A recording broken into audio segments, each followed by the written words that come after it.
Okay, today I'm going to be teaching you how to make a Kit Kat cake.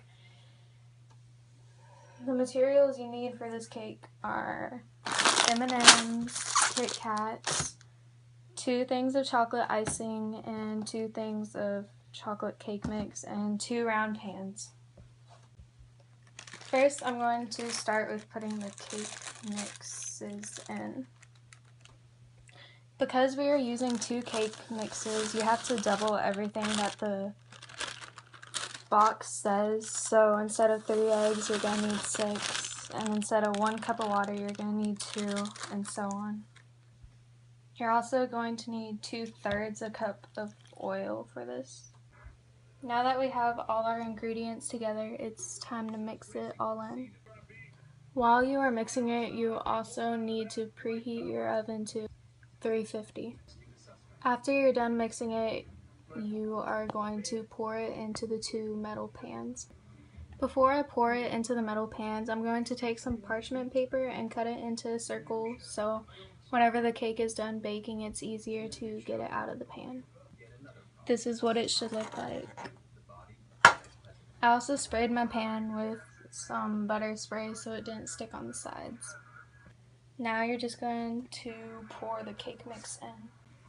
It should look like this when you're done. And then you put it in the oven for 28 or 29 minutes, just depends on your oven. If you have some cake mix left over, you can make a miniature one like I did. After you pull them out of the oven, you have to let them cool for 15 minutes. After the 15 minutes are up, you're going to flip it over onto a pan and lift it up like that. And then you're just going to take off the parchment paper. You're going to do that for both of them. After you've done that for both of them, you're going to have to flip one of them back over and you're going to cut the top off of it to make it completely even. After you even out the bottom layer, you're going to cover it with icing and place the top one on top of it. I'm not sure if you can tell that the icing's on there, but it is, so I'm going to place this one on top of it and try to line it up. Hope that's right. Looks like it is. Then I'm just going to ice all around it now. This is what it should look like whenever you're done icing it. And now it's time to start decorating it. Okay, so you have to cut the Kit Kats, but I wouldn't break them. I would cut them in the middle because it gives them a cleaner cut than if you just break them like this. It's cleaner than if you would just break it in half. And you just do enough Kit Kats to surround the whole cake. This is what it should look like whenever you surround it with Kit Kats. Next, you want to put a ribbon around it so the Kit Kats don't fall or lean or anything.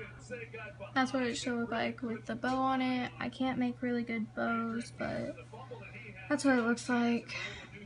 Now you're going to add M&M's to the top of it. You can just sprinkle them on there, or you can do it rainbow or however you want to do it, but I think I'm going to do mine rainbow. This is the finished project of the cake.